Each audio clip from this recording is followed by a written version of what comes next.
स्थानिक शासन संस्था यामध्ये दोन विभाग असतात, एक ग्रामीण व एक शहरी. ग्रामीण मध्ये ग्रामपंचायत बद्दल आज आपण संपूर्ण माहिती पाहणार आहोत. त्यासाठी व्हिडिओ शेवटपर्यंत पहा व चॅनल वरती नवीन आला असेल तर चॅनलला सबस्क्राईब करा. ग्रामपंचायतीचा कारभार हा महाराष्ट्रात लागू असणारा मुंबई ग्रामपंचायत कायदा हा 1958 कलम 5 अन्वये चालतो. ग्रामपंचायत सदस्यांची संख्या कमीत कमी 7 व जास्तीत जास्त 17 असून ते लोकसंख्येवर निश्चित होत असते. सदस्यांचे मतदान हे प्रौढ व गुप्त मतदान पद्धतीने होत असते.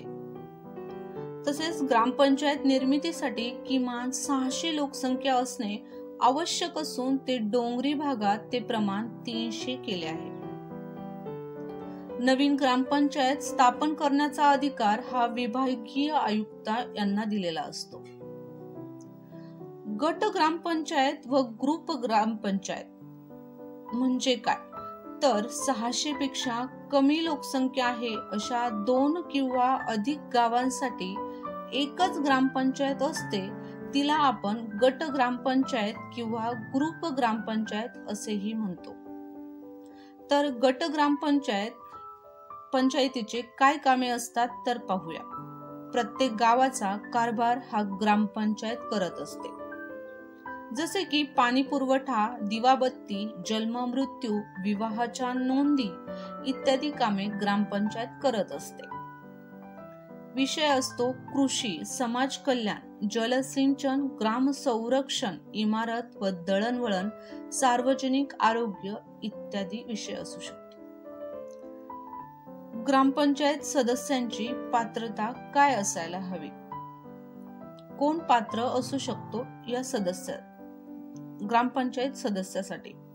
तर तो भारताचा नागरिक असायला हवा. त्याचे नाव मतदार यादीत असणे आवश्यक आहे. त्याने वयाची 21 वर्ष पूर्ण केलेली असावी. ग्रामपंचायतीची मुदत किती वर्षांची असते?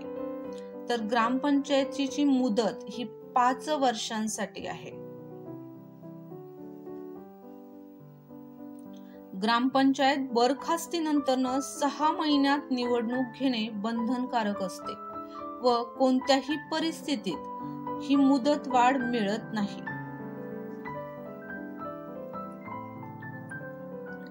ग्रामपंचायत बरखास्त करण्याचा अधिकार हा राज्य शासनाचा असतो.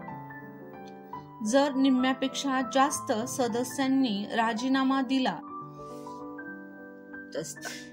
तर आपण समजू शकता सरपंच हा गावचा प्रमुख असतो. पंचायतीचा कार्यकारी प्रमुख योजनांना पंचायत समितीची मंजुरी घेणे, ग्रामपंचायतीचा दस्तऐवज सुस्थितीत ठेवणे हे काम सरपंच करत असतो. सरपंच उपस्थित नसेल तेव्हा ग्रामपंचायतीचे कामकाज हे उपसरपंच करत असतो. तर सरपंच या पदासाठी मानधन सरकारकडून किती दिले असते? तर सरपंचाचे मानधन हे ग्रामपंचायतीच्या वार्षिक उत्पन्नावर अवलंबून असते. त्यांना अतिथी भत्ता म्हणून वार्षिक अंदाजपत्रकाच्या 2% किंवा 6,000 रुपये यापैकी जी मोठी रक्कम असते ती दिली जाते. अविश्वासाचा ठराव तर काय असतो? तर सरपंचावर व उपसरपंचावर अविश्वासाचा ठराव आणण्यासाठी ग्रामपंचायत सदस्यांपैकी 1/3 सदस्यांनी तो मांडावा लागतो. सूचना तहसीलदारांना मिळाल्यानंतर 7 दिवसांच्या आत तहसीलदार ग्रामपंचायतीचे विशेष सभा बोलवतो. त्याचे अध्यक्षस्थान तहसीलदार भूषवतात. जर हा ठराव 2/3 बहुमताने पारित झाला तर त्यांना सरपंच वा उपसरपंच पदाचा राजीनामा द्यावा लागतो. मात्र महिला सरपंचावरील अविश्वासाचा ठराव मंजूर होण्यास 3 ते 4 बहुमत असणे आवश्यक असते. असा ठराव बाळगणाऱ्या तो विश्वास पुढील 1 वर्षात मांडता येत नाही. पहिली 2 वर्ष ही सरपंचावर अविश्वासाचा ठराव आणता येत नाही.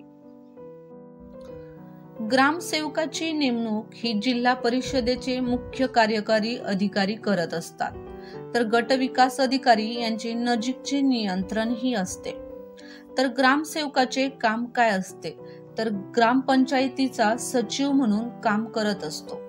तर ग्रामपंचायतीचे दफ्तर सांभाळणे, तसेच कर्मचाऱ्यांवर नियंत्रण ठेवणे, ग्रामपंचायतीचा अहवाल पंचायत समिती व जिल्हा परिषदेला देणे, व्हिलेज फंड सांभाळणे, ग्रामपंचायतीच्या विकास योजना गावातील लोकांना समजावून सांगणे, ग्रामसभेचा सचिव म्हणून काम पाहणे, ग्रामपंचायतीच्या बैठकांना हजर राहणे व इतिवृत्तांत लिहिणे, तसेच गाव पातळीवर बाल विकास प्रतिबंधक अधिकारी म्हणून काम करणे, जन्म मृत्यूची नोंद करणे ही कामे ग्रामसेवक करत असतो.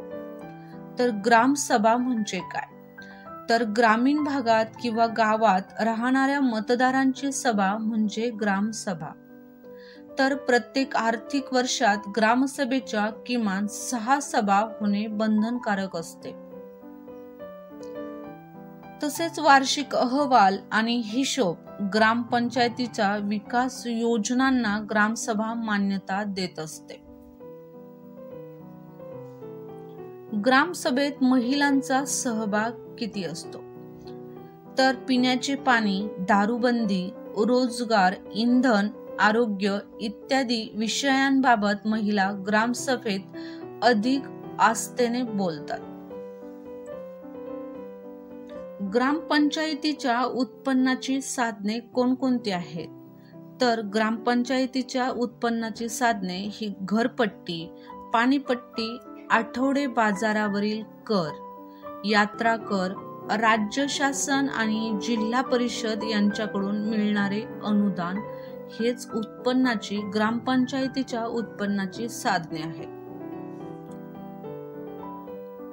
तर आपण आज या व्हिडिओच्या माध्यमातून ग्रामपंचायत बद्दल संपूर्ण माहिती पाहिली आहे. व्हिडिओ आवडला असेल तर व्हिडिओला लाईक करा. चॅनलवरती नवीन आला असेल तर चॅनलला सबस्क्राईब करायला विसरू नका.